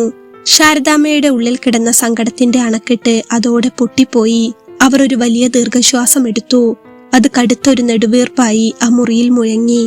എന്ത് ചെയ്യാനാ കുഞ്ഞെ, ആ പെങ്ങള് പെണ്ണ് ഒരു നേരം പോലും ഈ ചെക്കനൊരു സ്വൈര്യവും കൊടുക്കില്ല. ദേവൻ സാർ മരിച്ചതോടെ അവളുടെ ഉള്ളിലെ ദുഷ്ടത്തരം മുഴുവനായും പുറത്തു വന്നു. ഇനിയും എന്തൊക്കെയോ സ്വത്ത് വേണമെന്ന് പറഞ്ഞ് എന്നും ഇവിടെ വന്ന് വഴക്കാണ്. സാറ് പോയതിന്റെ വിഷമം ഒരു വശത്ത്, ബിസിനസ്സിൽ വന്ന എന്തൊക്കെയോ വലിയ നഷ്ടങ്ങൾ മറുവശത്ത്. ഈ കുഞ്ഞിന്റെ കഥയൊന്നും പറയാതിരിക്കുന്നതാ ഭേദം. ആരുമില്ലാതെ ആകെ ഒറ്റപ്പെട്ടു പോയില്ലേ പാവം. ശാരദാമ്മയുടെ കണ്ണുകൾ നിറഞ്ഞു തുളുമ്പി. ശാരദാമ്മ അത് പറഞ്ഞുകൊണ്ട് നനഞ്ഞ തുണിയെടുത്ത് ഹർഷിന്റെ വിരലുകൾ പതുക്കെ തുടച്ചു കൊടുത്തു. എന്തെങ്കിലും ഒരു പ്രശ്നം വരുമ്പോൾ ഒരുമിച്ച് നിൽക്കാനല്ലേ മോളെ കൂടപ്പിറപ്പുകൾ വേണ്ടത്. ഇവിടെ ആണെങ്കിൽ ഇതിനെ ദ്രോഹിക്കാൻ മാത്രമായിട്ടൊരു പെണ്ണ്. ആ പാവം ദേവൻ സാറിന് എങ്ങനെ ഇങ്ങനെ ഒരു മോളുണ്ടായി പോയെന്ന് ഞാൻ പലപ്പോഴും ആലോചിക്കാറുണ്ട്. ശാരദാമ്മ ദേഷ്യവും സങ്കടവും കലർന്ന ശബ്ദത്തിൽ എന്തൊക്കെയോ പറഞ്ഞുകൊണ്ടിരുന്നു. ജാനകി ഒന്നും മിണ്ടിയില്ല. അവൾ ചായ കുടിച്ചുകൊണ്ട് ആ വാക്കുകളെല്ലാം കേട്ടുനിന്നു. ഒരു വലിയ സാമ്രാജ്യത്തിന്റെ അധിപനായിരുന്ന ദേവനാരായണൻ സാറിന്റെ മകൻ ഇങ്ങനൊരു ദുരിതത്തിന്റെ ആഴങ്ങളിൽപ്പെട്ട് അഭയം തേടേണ്ടി വന്ന അവസ്ഥ അവളുടെ മനസ്സിനെ വല്ലാതെ അസ്വസ്ഥമാക്കുന്നുണ്ടായിരുന്നു. അത് സഹതാപമാണോ അതോ തങ്ങളെ ഒരുപാട് സഹായിച്ചിട്ടുള്ള ഒരു കുടുംബത്തോടുള്ള കടപ്പാടാണോ എന്ന് വേർതിരിച്ചറിയാൻ അവൾക്ക് കഴിഞ്ഞില്ല. ശാരദാമ്മയുടെ മോള് സരിതേച്ചി വരാറില്ലേ? അവൾ ശാരദാമ്മയോട് വെറുതെ ചോദിച്ചു. കുറച്ചായി മോളെ വന്നിട്ട്, മക്കൾക്ക് സ്കൂൾ ഉള്ളത് കൊണ്ട് ലീവ് നോക്കിയല്ലേ വരാൻ പറ്റൂ. ഇനിയിപ്പോ സ്കൂൾ അടച്ചിട്ട് വേണം കുറച്ചു ദിവസം താമസിക്കാൻ വരാനെന്ന് കഴിഞ്ഞ ദിവസം വിളിച്ചപ്പോ പറഞ്ഞിരുന്നു. സരിതയെ കുറിച്ച് പറയുമ്പോൾ ശാരദാമ്മയുടെ മുഖത്ത് അല്പം ആശ്വാസം കണ്ടു. അവർ പതുക്കെ എഴുന്നേറ്റു. ഞാൻ താഴെ പോയി എന്തെങ്കിലും ഭക്ഷണം ഉണ്ടാക്കാം. ഹരിക്കുട്ടന് ഇനിയൊന്നും പേടിക്കാനില്ലല്ലോ മോളെ? അവർ ആശങ്കയോടെ ഒന്നുമില്ലെന്ന് ഉറപ്പുവരുത്താൻ ഒന്നുകൂടി ചോദിച്ചു. ഇല്ല ശാരദാമ്മേ, ഇപ്പൊ പൂർണ്ണമായും നോർമലാണ്, പേടിക്കണ്ട. ജാനകി ചായക്കപ്പ് ശാരദാമ്മയ്ക്ക് കൊടുത്തുകൊണ്ട് പറഞ്ഞു. എന്നാ ഞാൻ ഭക്ഷണം ഉണ്ടാക്കാം. കുഞ്ഞിനെന്താ ഇഷ്ടം? എന്താ ഉണ്ടാക്കേണ്ടത്? ശാരദാമ്മ സ്നേഹത്തോടെ ചോദിച്ചു. എനിക്കങ്ങനെ പ്രത്യേകിച്ചൊന്നുമില്ല, എന്തായാലും മതി. വല്ലാതെ കഷ്ടപ്പെടുകയൊന്നും വേണ്ട, ജാനകി മറുപടി നൽകി. ശാരദാമ്മ അപ്പോൾ ഹർഷിന്റെ മുഖത്തേക്ക് ഒന്നുകൂടി നോക്കി. ശേഷം പതുക്കെ അടുക്കളയിലേക്ക് നടന്നു. അവര് പോയതോടെ ആ വലിയ മുറിയിൽ വീണ്ടും നിശബ്ദത പടർന്നു. ജാനകി പതുക്കെ കട്ടിലിനരികിലേക്ക് ചെന്നു. ഒരു നിമിഷം അവൾ ഹർഷിനെ തന്നെ നോക്കി നിന്നു. സമയം പതുക്കെ കടന്നുപോയി. രാത്രി 9 മണിയോടെ ശാരദാമ്മ താഴത്തെ ഡൈനിങ് ഹാളിൽ ഭക്ഷണം വിളമ്പി. മേശപ്പുറത്ത് ചപ്പാത്തിയും കറിയും ഇരിപ്പുണ്ടായിരുന്നു. ഗോവിന്ദൻ നായരും ജാനകിയും ശാരദാമ്മയും ഒരുമിച്ചാണ് ഇരുന്നത്. എങ്കിലും ആർക്കും ഒന്നും കഴിക്കാൻ തോന്നുന്നുണ്ടായിരുന്നില്ല. എല്ലാവരുടെയും ശ്രദ്ധ മുകളിലത്തെ നിലയിലേക്കായിരുന്നു. ഹർഷിന് ബോധം വരാത്തതിന്റെ ഒരു വലിയ ടെൻഷൻ അവർക്കെല്ലാവർക്കും ഉണ്ടായിരുന്നു. ജാനകി പതുക്കെ ഒരു ചപ്പാത്തി കഷ്ണം നുള്ളി കറിയിൽ മുക്കി. അവളുടെ മനസ്സപ്പോഴും മുകളിലത്തെ ആ മുറിയിലായിരുന്നു. കുറച്ചു ഭക്ഷണം മാത്രം കഴിച്ച് അവൾ കൈ കഴുകി എഴുന്നേറ്റു. എന്നിട്ട് ഉമ്മറത്തേക്ക് പോയ അച്ഛന്റെ അരികിലേക്ക് ചെന്നു. ഗോവിന്ദൻ നായർ അപ്പോൾ അവളെ നോക്കി. നിനക്കിന്ന് രാത്രി ഇവിടെ നിൽക്കാൻ പറ്റുമോ അതോ വീട്ടിലേക്ക് പോകണോ? ഗോവിന്ദൻ നായർ ചോദിച്ചു. ഇല്ല അച്ഛാ, എനിക്കിന്ന് ഇവിടെ നിൽക്കേണ്ടി വരും. ഇനിയും കുറച്ചുകൂടി മരുന്ന് ഡ്രിപ്പിലൂടെ കൊടുക്കാനുണ്ട്, ജാനകി പറഞ്ഞു. എന്നാ നീ ചെന്ന് നോക്കുമോളെ. അവൻ ഉണരാൻ നാളെ രാവിലെ ആകുമെന്നല്ലേ പറഞ്ഞത്? ഗോവിന്ദൻ നായർ എഴുന്നേറ്റുകൊണ്ട് ചോദിച്ചു. അതെ അച്ഛാ, ഞാൻ ചെന്ന് നോക്കട്ടെ. ജാനകി പതുക്കെ മുകളിലത്തെ നിലയിലേക്ക് നടന്നു. മുറിയിൽ നേരിയൊരു വെളിച്ചം മാത്രമാണ് ഉണ്ടായിരുന്നത്. ജാനകി അപ്പോൾ ഹർഷിന്റെ അരികിൽ ചെന്നിരുന്നു. ശേഷം അവന്റെ കണ്ണുകൾ അവളുടെ മിനുസമുള്ള വിരലുകൾ കൊണ്ട് ചെറുതായൊന്ന് തുറന്നു നോക്കി. കൃഷ്ണമണികൾ ഇപ്പോൾ സാധാരണ നിലയിലേക്ക് ചുരുങ്ങിയിട്ടുണ്ട്. റിക്കവറായി വരുന്നു എന്നതിന്റെ ലക്ഷണമാണ്. തുടർന്ന് അവൾ തന്റെ സ്റ്റെതസ്കോപ്പ് എടുത്ത് അവന്റെ നെഞ്ചിൽ വെച്ച് വീണ്ടും ഹൃദയമിടിപ്പ് പരിശോധിച്ചു. മിടിപ്പപ്പോൾ കൃത്യമായിരുന്നു. പെട്ടെന്നാണ് മുറിയുടെ വാതിൽക്കൽ ഒരു നിഴൽ കണ്ടത്. തിരിഞ്ഞു നോക്കിയപ്പോൾ ശാരദാമ്മയും ഗോവിന്ദൻ നായരും കൂടി അങ്ങോട്ട് വന്നതായിരുന്നു. മോളെ, നിനക്ക് കിടക്കണ്ടേ? ഇതിന്റെ അപ്പുറത്തെ മുറിയിൽ ചെന്ന് കിടന്നോളൂ. ഇവിടെ ഞാൻ ഇരുന്നോളാം. എന്തെങ്കിലും ആവശ്യമുണ്ടെങ്കിൽ ഞാൻ മോളെ വിളിക്കാം, ശാരദാമ്മ പറഞ്ഞു. അയ്യോ വേണ്ട ശാരദാമ്മേ, ഇവിടെ ഇനി വലിയ അത്യാവശ്യമൊന്നുമില്ല. ശാരദാമ്മ പോയി കിടന്നോളൂ. പകല് മുഴുവൻ ജോലി ചെയ്തതല്ലേ, എന്തെങ്കിലും ആവശ്യമുണ്ടെങ്കിൽ ഞാൻ തീർച്ചയായും വിളിക്കാം, ജാനകി നിർബന്ധപൂർവം പറഞ്ഞു. എന്നിട്ട് അവൾ അച്ഛന്റെ മുഖത്തേക്ക് നോക്കി. അച്ഛനും പോയി കിടന്നോളൂ, വല്ലാതെ ഉറക്കമളക്കേണ്ട. ഞാനൊരു ഇഞ്ചക്ഷൻ കൂടി കൊടുത്തു കഴിഞ്ഞിട്ട് എന്താണെന്ന് നോക്കട്ടെ, ജാനകി പറഞ്ഞു. ശാരദാമ്മേ, എന്നാ നിങ്ങൾ താഴെ പോയി കിടന്നോളൂ. ഞാൻ ഇവിടെ മോൾക്ക് കൂട്ടിന് അപ്പുറത്തെ സോഫയിലുണ്ടാകും. അച്ഛൻ ഇപ്പുറത്തുണ്ട് കേട്ടോ മോളെ, ഗോവിന്ദൻ നായർ ജാനകിയുടെ തോളിൽ പതുക്കെ തട്ടിയിട്ട് പറഞ്ഞു. ശരി അച്ഛാ. അവൾ അച്ഛനെ നോക്കി പതുക്കെ ഒന്ന് ചിരിച്ചു. അവർ രണ്ടുപേരും പോയെന്നുറപ്പായ ശേഷം ജാനകി വീണ്ടും കട്ടിലിനരികിലേക്ക് തിരിഞ്ഞു. ഒരു ഡോക്ടർ എന്ന നിലയിൽ അവൾ അവനെ നോക്കിക്കൊണ്ടിരുന്നു. അല്പം കഴിഞ്ഞപ്പോൾ പെട്ടെന്നാണ് ഹർഷിന്റെ ശരീരത്തിൽ ഒരു നേർത്ത വിറയൽ വരാൻ തുടങ്ങിയത്. ഉറക്കത്തിൽ അവൻ പതുക്കെ അസ്വസ്ഥതയോടെ തല ഇരുവശത്തേക്കും ചലിപ്പിച്ചു. അവന്റെ നെറ്റിയിൽ വീണ്ടും വിയർപ്പുതുള്ളികൾ പൊടിയാൻ തുടങ്ങി. ഹർഷേട്ടാ, ജാനകി പതുക്കെ വിളിച്ചുകൊണ്ട് അവന്റെ അരികിലേക്ക് നീങ്ങിയിരുന്നു. പക്ഷേ അടുത്ത നിമിഷം കാര്യങ്ങൾ കൈവിട്ടുപോയി. ഒരു കടുത്ത സ്വപ്നത്തിൽ നിന്നും ഞെട്ടി ഉണരുന്നതുപോലെ ഹർഷ് കട്ടിലിൽ നിന്നും ഒരൊറ്റ പിടച്ചിലോടെ കണ്ണു തുറന്നു. അവന്റെ കണ്ണുകൾ ചുവന്നു തുടുത്തിരുന്നു. ചുറ്റും എന്താണ് നടക്കുന്നതെന്നോ തന്റെ മുന്നിൽ നിൽക്കുന്നത് ആരാണെന്നോ തിരിച്ചറിയാൻ പറ്റാത്ത ഒരു തരം ഭ്രാന്തമായ അവസ്ഥയിലായിരുന്നു അവൻ. അവന്റെ ശരീരത്തിന് താങ്ങാനാകാത്ത വിധത്തിൽ അവന്റെ തലച്ചോറിൽ എന്തൊക്കെയോ കടുത്ത അസ്വസ്ഥതകൾ ഉണ്ടാവുകയായിരുന്നു. അപ്പോൾ അവൻ വെപ്രാളത്തോടെ ശ്വാസമെടുക്കാൻ പറ്റാതെ കട്ടിലിൽ കിടന്ന് കൈകാലുകൾ ഇട്ടടിച്ചു തുള്ളാൻ തുടങ്ങി. ജാനകി പാടെ ഞെട്ടിപ്പോയി. ഹർഷേട്ടാ, ഹർഷേട്ടാ, എന്തു പറ്റി? ഞാൻ പറയുന്നതൊന്ന് കേൾക്ക്, ശാന്തനാക്. ജാനകി വല്ലാതെ പരിഭ്രമിച്ചു പോയെങ്കിലും അവന്റെ മുഖത്ത് തട്ടി വിളിച്ചുകൊണ്ട് അവനെ അമർത്തിപ്പിടിക്കാൻ നോക്കി. എന്നാൽ ഹർഷ് തന്റെ പൂർണ്ണ ശക്തിയോടെ അവളെ തള്ളി മാറ്റി. ഭ്രാന്തമായ വെപ്രാളത്തോടെ അവൻ അവന്റെ കയ്യിലേക്ക് നോക്കി. അവിടെ കുത്തിവെച്ചിരുന്ന ഗ്ലൂക്കോസിന്റെ സൂചി അവൻ ഒരൊറ്റ വലിക്ക് പറിച്ചെടുത്തു. അതിലൂടെ അപ്പോൾ ചോര വരാൻ തുടങ്ങി. എങ്കിലും അതൊന്നും അറിയുന്ന അവസ്ഥയിലായിരുന്നില്ല അവൻ. അച്ഛാ, ഓടി വരണേ അച്ഛാ! ജാനകി സർവശക്തിയും എടുത്ത് ഉറക്കെ വിളിച്ചു. മോളുടെ നിലവിളി കേട്ട് ഹാളിലെ സോഫയിൽ മയങ്ങിയിരുന്ന ഗോവിന്ദൻ നായർ ഞെട്ടി ഉണർന്ന് അങ്ങോട്ട് ഓടിച്ചെന്നു. വാതിൽ തുറന്നകത്തേക്ക് കയറിയ അയാൾ കണ്ടത് ഭയപ്പെടുത്തുന്ന കാഴ്ചയായിരുന്നു. ഹർഷ് കട്ടിലിൽ കിടന്നു പിടയുന്നു. അവനെ എങ്ങനെയൊക്കെയോ നെഞ്ചോട് ചേർത്ത് പിടിച്ചമർത്താൻ നോക്കുന്ന ജാനകിയെയും അയാൾ കണ്ടു.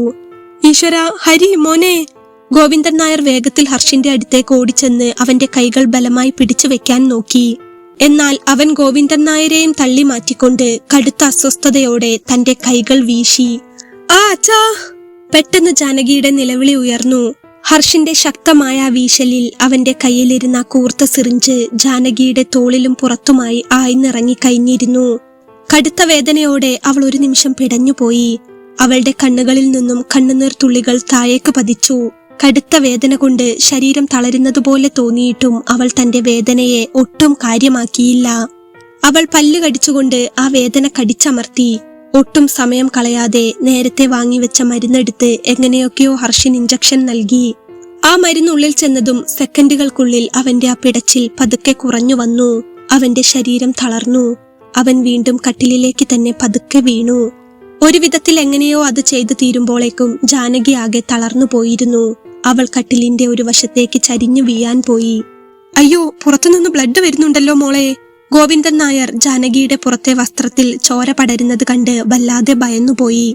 നമുക്ക് ഹോസ്പിറ്റലിൽ പോകാം മോളെ, അയാൾ വെപ്രാളത്തോടെ പറഞ്ഞു. സാരമില്ലച്ചാ, ജാനകി വേദനയോടെയാണെങ്കിലും കൈ ഉയർത്തി നോക്കിക്കൊണ്ട് അച്ഛനോട് പറഞ്ഞു. അവളുടെ കണ്ണുകളിൽ നിന്നും കണ്ണുനീർ ഒലിച്ചിറങ്ങുന്നുണ്ടായിരുന്നു. എനിക്ക് കുഴപ്പമൊന്നുമില്ലച്ചാ, എന്റെ കിറ്റിൽ മരുന്നുണ്ട്, ഞാൻ അതെടുത്ത് ഡ്രസ്സ് ചെയ്തോളാം, അച്ഛൻ വിഷമിക്കണ്ട. മരുന്ന് വെച്ച് തരാൻ ശാരദാമ്മയെ ഒന്ന് വിളിച്ചാ മതി, അവൾ വളരെ പ്രയാസപ്പെട്ട് പറഞ്ഞു. അത് പറയുമ്പോഴും അവളുടെ നോട്ടം കട്ടിലിൽ കിടക്കുന്ന ഹർഷിന്റെ മുഖത്തേക്ക് തന്നെയായിരുന്നു. അവൾ അവനെ തന്നെ നോക്കി നിന്നു. തനിക്ക് ഇത്രയും വലിയൊരു വേദന തന്നിട്ടും ജാനകിയുടെ മനസ്സിൽ അവനോട് ഒരു തരി ദേഷ്യം പോലും തോന്നിയില്ല. പകരം ഒരു ഡോക്ടർ എന്ന നിലയിൽ രോഗിയോടുള്ള സഹതാപം മാത്രമായിരുന്നു. അല്ലെങ്കിൽ അതിനപ്പുറത്തുള്ള എന്തോ ഒന്ന്.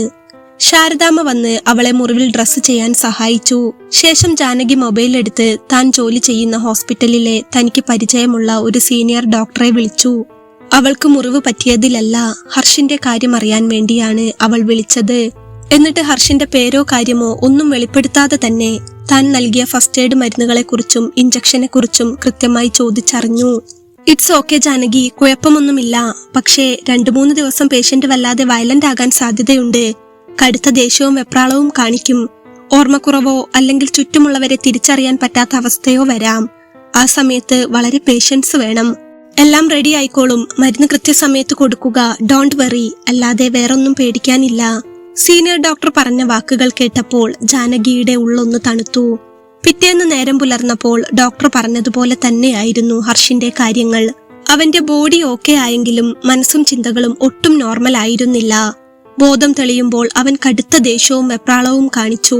മുറിയിലെ സാധനങ്ങൾ എടുത്തെറിയുകയും ശാരദാമ്മയെയും ഗോവിന്ദൻ നായരെയും ജാനകിയെയും അടക്കം വല്ലാതെ ഉപദ്രവിക്കാൻ നോക്കുകയും ചെയ്തു. ആരെയും തിരിച്ചറിയാൻ പോലും പറ്റാത്ത അവസ്ഥയിലായിരുന്നു അവൻ. ആ സമയത്തൊക്കെയും അവന്റെ അരികിൽ ഏറ്റവും അടുത്ത വേണ്ടപ്പെട്ടവരെ പോലെ, സ്വന്തം കുടുംബത്തെ പോലെ അവര് 3 പേരും ഉറക്കമളച്ച് കാവലിരുന്നു. ട്രീറ്റ്മെന്റ് കൊടുക്കുന്നത് ജാനകി ആയതുകൊണ്ട് തന്നെ പലപ്പോഴും ജാനകിയോടാണ് ഹർഷ് വല്ലാതെ രൂക്ഷമായി പെരുമാറുക. തന്നെ പരിശോധിക്കാൻ വരുന്ന ജാനകിയെ ശക്തിയിൽ തള്ളിമാറ്റി ഉപദ്രവിക്കാൻ അവൻ പലവട്ടം ശ്രമിച്ചു. പക്ഷേ ജാനകി അതൊന്നും കാര്യമാക്കിയില്ല. തന്റെ തോളിൽ ആയിന്നിറങ്ങിയ സിറിഞ്ചിന്റെ വേദന അവളുടെ ഉള്ളിൽ വല്ലാതെ ഉണ്ടായിരുന്നു. അപ്പോഴും അവൾക്ക് ഒരേ ഒരു ലക്ഷ്യം മാത്രമേ ഉണ്ടായിരുന്നുള്ളൂ. പണ്ട് ഒരു ഭാഗം തളർന്നു കിടപ്പിലായ തന്റെ അച്ഛൻ ജോലിക്ക് പോകാനും കുഞ്ഞായിരുന്ന തന്നെ നോക്കാനും ബുദ്ധിമുട്ടിക്കൊണ്ടിരുന്ന കാലത്ത്, നീ ജോലിയൊന്നും എടുക്കണ്ട ഗോവിന്ദ, വീട്ടിൽ വന്ന് കാര്യസ്ഥനെ പോലെ എവിടെയെങ്കിലും ഇരുന്നാ മതി, നിനക്ക് ഞാൻ ശമ്പളം തന്നോളാം എന്ന് പറഞ്ഞ് അന്നു മുതൽ ഇന്നുവരെ എല്ലാ സഹായവും ചെയ്തു തന്ന അച്ഛൻ ദൈവത്തെ പോലെ കാണുന്ന ദേവൻ സാറിന്റെ മകനെ മറ്റപകടങ്ങളൊന്നും കൂടാതെ ജീവിതത്തിലേക്ക് തിരിച്ചെത്തിക്കുക എന്നത് മാത്രമായിരുന്നു അവളുടെ മനസ്സിൽ. അതുമാത്രമല്ലേ മരിച്ചുപോയ അദ്ദേഹത്തിനു വേണ്ടി തനിക്ക് ചെയ്യാനാകൂ. അങ്ങനെ 5-6 ദിവസങ്ങൾ കടന്നുപോയി. ജാനകി ഇടയ്ക്ക് സ്വന്തം വീട്ടിൽ പോകും, കുളിച്ച് ഡ്രസ്സ് മാറി ഓടിപ്പിടഞ്ഞ് വീണ്ടും തിരികെ വരും. അവളില്ലാത്ത സമയത്ത് ഹർഷ് കട്ടിലിൽ നിന്നും എഴുന്നേറ്റാൽ എന്തെങ്കിലും പ്രശ്നമുണ്ടാകുമോ എന്നും അവരെ ഉപദ്രവിക്കുമോ എന്നും ഒക്കെ ഓർത്ത് അച്ഛനോടും ശാരദാമ്മയോടും അവനെ അതീവ ശ്രദ്ധയോടെ നോക്കാൻ ഏൽപ്പിച്ചിട്ടാണ് അവൾ പോകാറുള്ളത്. അങ്ങനെ ഒരു ദിവസം ഉച്ചതിരിഞ്ഞ് വീട്ടിൽ നിന്നും കുളിച്ച് വസ്ത്രം മാറി ജാനകി തിരികെ ബംഗ്ലാവിലേക്ക് എത്തിയതേ ഉണ്ടായിരുന്നുള്ളൂ. കൈകളിൽ തന്റെ മെഡിക്കൽ കിറ്റും സ്റ്റെതസ്കോപ്പും ഉണ്ടായിരുന്നു. അവൾ പൂമുഖം കടന്ന് ഹാളിലേക്ക് കയറിയപ്പോൾ അവിടെ ശാരദാമ്മ നിൽക്കുന്നത് കണ്ടു. അവരുടെ മുഖത്ത് കഴിഞ്ഞ ദിവസങ്ങളിലെ പോലെയുള്ള വലിയ പരിഭ്രമം കണ്ടില്ല. ജാനകി പതുക്കെ അവരുടെ അരികിലേക്ക് നടന്നു ചെന്നു. ശാരദാമ്മേ, ഹർഷേട്ടൻ എണീറ്റോ? ഭക്ഷണം എന്തെങ്കിലും കൊടുത്തോ? അവൾ പതിയെ ശബ്ദത്തിൽ ചോദിച്ചു. ശാരദാമ്മ അപ്പോൾ ഒരു നേർത്ത നെടുവീർപ്പോടെ ജാനകിയെ നോക്കി. ഭക്ഷണം ഞാൻ മുകളിൽ കൊണ്ടുപോയി വെച്ചിരുന്നു മോളെ. പക്ഷേ അവൻ ഒന്നും സംസാരിക്കുന്നില്ല. ജനാലയ്ക്കൽ എങ്ങോട്ടോ നോക്കി എന്തോ ആലോചിച്ച് വല്ലാത്തൊരിപ്പാണ്. ചോദിച്ചതിനൊന്നും മറുപടി പറയാത്തതുകൊണ്ട് അവനെ വെറുതെ ശല്യം ചെയ്ത് വെറുപ്പിക്കണ്ട എന്ന് കരുതി ഞാൻ താഴേക്ക് പോന്നു. കുറച്ചു കഴിഞ്ഞിട്ട് ചെന്ന് നോക്കാം വല്ലതും കഴിച്ചോ എന്ന് ശാരദാമ്മ സങ്കടത്തോടെ പറഞ്ഞു. അത് കേട്ടപ്പോൾ ജാനകിയുടെ ചുണ്ടിൽ ഒരു ചെറിയ ചിരി വിരിഞ്ഞു. അവൾ പതുക്കെ ശാരദാമ്മയുടെ തോളിൽ തട്ടി ആശ്വസിപ്പിച്ചു. സാരമില്ല ശാരദാമ്മേ, ഞാൻ ചെന്ന് നോക്കാം. ജാനകി തന്റെ കയ്യിലെ സ്റ്റെതസ്കോപ്പും മരുന്നുകൾ അടങ്ങിയ ബോക്സും മുറുക്കി പിടിച്ച് മുകളിലത്തെ നിലയിലേക്ക് നടന്നു. അവൾ ഹർഷിന്റെ മുറിയുടെ വാതിൽക്കലെത്തി. വാതിൽ പകുതി ചാരിയിട്ടേ ഉണ്ടായിരുന്നുള്ളൂ. അവൾ വാതിൽ മെല്ലെ തുറന്ന് അകത്തേക്ക് കയറി. മുറിയിലേക്ക് കയറിയ ജാനകി കണ്ട കാഴ്ച അവളെ ഒന്ന് ഞെട്ടിച്ചു. അവൾ അത്ഭുതത്തോടെ ആ രംഗം നോക്കി നിന്നുപോയി. കഴിഞ്ഞ കുറച്ച് ദിവസങ്ങളായി കട്ടിലിൽ നിന്നും എഴുന്നേൽക്കാൻ പോലും വയ്യാതെ, ഇനി അഥവാ എഴുന്നേറ്റാൽ തന്നെ ദേഷ്യം അടക്കാനാവാതെ പെരുമാറിയിരുന്ന ഹർഷല്ല അപ്പോൾ അവിടെ നിൽക്കുന്നത്. അവൻ ജനാലയ്ക്കൽ ചാരി നിന്ന് പുറത്തേക്ക് നോക്കി എന്തോ ആഴത്തിൽ ചിന്തിച്ചുകൊണ്ടിരിക്കുകയാണ്. അവൾ അപ്പോൾ ശ്രദ്ധിച്ചത് ഹർഷിന്റെ വേഷമായിരുന്നു. ഹർഷ് കുളിച്ച് വസ്ത്രം മാറിയിരിക്കുന്നു. ഒരു വെളുത്ത ടീഷർട്ടും പാന്റും ധരിച്ചിരിക്കുന്നു. കഴിഞ്ഞ ദിവസങ്ങളിൽ ആകെ അലങ്കോലമായി കിടന്നിരുന്ന അവന്റെ മുടിയൊക്കെ ഒന്ന് ഒതുങ്ങിയിട്ടുള്ള പോലെ അവൾക്കപ്പോൾ തോന്നി. അവൾ പതുക്കെ ഒച്ചയുണ്ടാക്കാതെ അവൻ അരികിലേക്ക് നടന്നു. അവൻ പെട്ടെന്ന് ദേഷ്യപ്പെടുമോ എന്നൊരു ചെറിയ പേടി ഉള്ളിന്റെ ഉള്ളിൽ ഒളിഞ്ഞിരിപ്പുണ്ടായിരുന്നെങ്കിലും അവൾ തന്റെ ശബ്ദം പരമാവധി സൗമ്യമാക്കി. ഹർഷേട്ടാ, എണീറ്റോ? വളരെ പതുക്കെ സ്നേഹം നിറഞ്ഞ സ്വരത്തിൽ അവൾ ചോദിച്ചു. ആ ശബ്ദം കേട്ടതും ഹർഷ് തല തിരിച്ച് അവളെ ഒന്നു നോക്കി. നേർത്ത നല്ല ഭംഗിയുള്ള കോട്ടന്റെ ക്രീം കളർ ചുരിദാറും കഴുത്തിൽ കൃത്യമായി ഒതുക്കിയിട്ടിരിക്കുന്ന കറുപ്പ് ഷോളും കയ്യിൽ സ്റ്റെതസ്കോപ്പും ഒക്കെയായി നിൽക്കുന്ന അവളെ കണ്ടതും ഒരു നിമിഷം ഹർഷിന്റെ നോട്ടം അവളിൽ തന്നെ തറഞ്ഞു നിന്നു. അവന്റെ മുഖത്തപ്പോൾ മുൻപുണ്ടായിരുന്ന ഭ്രാന്തമായ ദേഷ്യമോ വെപ്രാളമോ ഉണ്ടായിരുന്നില്ല. പകരം എന്തോ വലിയൊരു സൗമ്യത ആ കണ്ണുകളിൽ നിറഞ്ഞു നിൽക്കുന്നത് പോലെ ജാനകിക്ക് തോന്നി. ഒരു നിമിഷം അവന്റെ ആ തെളിഞ്ഞ മുഖം കണ്ടപ്പോൾ ജാനകിയുടെ ഉള്ളിലാകെ ഒരു പ്രകാശം വന്നു നിറഞ്ഞു. കഴിഞ്ഞ ദിവസങ്ങളിലെ തന്റെ കഷ്ടപ്പാടിനും ഉറക്കമില്ലായ്മയ്ക്കും പ്രതിഫലം കിട്ടിയെന്ന് അവൾക്കപ്പോൾ തോന്നി. ജാനകി അപ്പോൾ തന്റെ ചുണ്ടിൽ ഒരു മനോഹരമായ ചിരി വരുത്തിക്കൊണ്ട് അവന്റെ തൊട്ടരികിലേക്ക് നിന്നു. ഹർഷേട്ടൻ എപ്പോഴാ എണീറ്റത്? ഭക്ഷണം കഴിച്ചോ? അവൾ സ്നേഹത്തോടെ വീണ്ടും ചോദിച്ചു. അത് ചോദിച്ചുകൊണ്ട് അവളുടെ കണ്ണുകൾ മേശപ്പുറത്തേക്ക് നീണ്ടു. ശാരദാമ്മ കൊണ്ടുവച്ച ചപ്പാത്തിയും കറിയും ഒട്ടും തൊടാതെ അവിടെ തന്നെ ഇരിപ്പുണ്ടായിരുന്നു. അവൻ ഭക്ഷണം കഴിച്ചില്ലെന്ന് അവൾക്കപ്പോൾ മനസ്സിലായി. എന്താ ഒന്നും കഴിക്കാഞ്ഞേ? ഇപ്പോഴും എന്തെങ്കിലും ബുദ്ധിമുട്ട് തോന്നുന്നുണ്ടോ? ഹർഷ് അപ്പോൾ ഒന്നും മിണ്ടിയില്ല. ജാനകി പതുക്കെ തന്റെ വാച്ചിലേക്ക് നോക്കി. സമയം 4 മണിയായിരിക്കുന്നു. ഒരു ഇഞ്ചക്ഷൻ എടുക്കാനുണ്ട് ഹർഷേട്ടാ. ഇപ്പോ കുഴപ്പമൊന്നും തോന്നുന്നില്ലല്ലോ അല്ലേ? എങ്കിലും ഇഞ്ചക്ഷൻ കൃത്യമായി എടുക്കണം. എങ്കിലേ ആ പഴയ ബുദ്ധിമുട്ടുകളും അഡിക്ഷനും ഒക്കെ പൂർണ്ണമായി മാറിക്കിട്ടൂ. നമുക്കിത് മാറ്റിയെടുക്കണ്ടേ? അവൾ ഒരു കൊച്ചുകുട്ടിയോടെന്ന വണ്ണം പതുക്കെ ചോദിച്ചു. ശേഷം അവൾ നേരെ വാർഡ്രോബിനരികിലേക്ക് ചെന്നു. അവിടെ വെച്ചിരുന്ന മെഡിക്കൽ ബോക്സ് തുറന്ന് അതിൽ നിന്നും പുതിയൊരു സിറിഞ്ചും മരുന്നും ശ്രദ്ധയോടെ എടുത്തു. ശേഷം അവൾ മരുന്നുമായി അവന്റെ അരികിലേക്ക് ചെന്നു. ഇവിടെ ഇരിക്കാമോ? ജനലരികിലിരുന്ന ആ കസേര ചൂണ്ടിക്കൊണ്ട് അവൾ ചോദിച്ചു. ഹർഷ് മറുത്തൊന്നും പറയാതെ പതുക്കെ വന്ന് ആ കസേരയിൽ ഇരുന്നു. അവന്റെ അനുസരണ കണ്ടപ്പോൾ ജാനകിക്ക് വല്ലാത്തൊരു സന്തോഷം തോന്നി. അവൾ ചിരിച്ചുകൊണ്ട് അവന്റെ അശാന്തമായ കണ്ണുകളിലേക്ക് നോക്കി. അവൾ പതുക്കെ അവന്റെ അരികിലേക്ക് കുനിഞ്ഞു. അവൾ അവന്റെ വലത് കൈ പതുക്കെ തന്റെ കൈകൾക്കുള്ളിലേക്ക് എടുത്തു. മരുന്ന് നൽകാൻ ഞരമ്പ് കിട്ടാനായി അവൾ അവന്റെ കൈത്തണ്ടയിൽ അവളുടെ വിരലുകൾ കൊണ്ട് പതുക്കെ തപ്പി നോക്കി. ചുറ്റിലും മെല്ലെ തൊട്ടു നോക്കി ഞരമ്പ് ഉറപ്പുവരുത്തി. ശേഷം ജാനകി തന്റെ കിറ്റിൽ നിന്നും എടുത്ത പഞ്ഞി അല്പം സ്പിരിറ്റിൽ മുക്കി അവന്റെ കൈയിലെ ആ ഞരമ്പിന്റെ ഭാഗത്ത് വളരെ മെല്ലെ തുടച്ചു വൃത്തിയാക്കി. തുടർന്നവൾ പതുക്കെ അതീവ ശ്രദ്ധയോടെ ആ സൂചി അവന്റെ ഞരമ്പിലേക്ക് പതുക്കെ ഇറക്കി. മരുന്ന് പതുക്കെ അവന്റെ ശരീരത്തിലേക്ക് കടത്തിവിടുമ്പോൾ ചെറിയ വേദന ഉണ്ടായിരുന്നെങ്കിലും ഹർഷ് കണ്ണുകൾ ചിമ്മിയില്ല. അവൻ തന്റെ കൺപീലികൾ പോലും അനക്കാതെ തന്റെ മുന്നിൽ നിൽക്കുന്ന ജാനകിയുടെ മുഖത്തേക്ക് തന്നെ നോക്കുകയായിരുന്നു. ഇഞ്ചക്ഷൻ നൽകി കഴിഞ്ഞ് ജാനകി പതുക്കെ മുഖമുയർത്തിയപ്പോൾ അവളെ തന്നെ നോക്കുകയായിരുന്ന ഹർഷിനെയാണ് കാണുന്നത്. അവന്റെ ചുവന്നു തുടുത്ത കണ്ണുകളിലെ തീവ്രത താങ്ങാനാവാതെ ജാനകി പതുക്കെ പകർച്ചയോടെ പിന്നോട്ട് മാറി. പക്ഷേ പെട്ടെന്നായിരുന്നു അത് സംഭവിച്ചത്. അവൾ ഒട്ടും പ്രതീക്ഷിക്കാതെ ഹർഷ അവളുടെ വലത് കൈയിൽ മുറുക്കെ പിടിച്ചു. അടുത്ത നിമിഷം അവൻ അവളെ പതുക്കെ വലിച്ച് താനിരിക്കുന്ന മരക്കസേരയിലേക്ക് തന്റെ മടിയിലേക്ക് ഇരുത്തി കഴിഞ്ഞിരുന്നു. ശേഷം അവൻ അവളുടെ നേർത്ത അരക്കെട്ടിലൂടെ കൈകൾ ചുറ്റിപ്പിടിച്ച് അവളെ തന്നോട് ചേർത്ത് വെച്ചപ്പോൾ ജാനകി ആകെ ഞെട്ടിപ്പോയി. അവളുടെ നെഞ്ചിടിപ്പ് സാധാരണയിലും ഇരട്ടിയായി മിടിക്കാൻ തുടങ്ങി. എന്തോ വല്ലാത്തൊരു പരിഭ്രമം തോന്നി അവൾ അവനിൽ നിന്നും കുതറി മാറാൻ പരമാവധി ശ്രമിച്ചു. ഹർഷേട്ട വിട്, എന്താ ഇത്? അവൾ വിറയ്ക്കുന്ന ശബ്ദത്തിൽ പറഞ്ഞു. പക്ഷേ ഹർഷ അവളെ വിടാൻ തയ്യാറായിരുന്നില്ല. അവൻ തന്റെ ശക്തമായ കൈകളാൽ അവളെ ഒന്നുകൂടി തന്നോട് ചേർത്ത് പിടിച്ച് തന്റെ മടിയിൽ തന്നെ അമർത്തിയിരുത്തി. അവന്റെ നെഞ്ചിന്റെ ചൂടിലേക്ക് അവൾ പൂർണ്ണമായും ഒതുങ്ങി നിന്നു.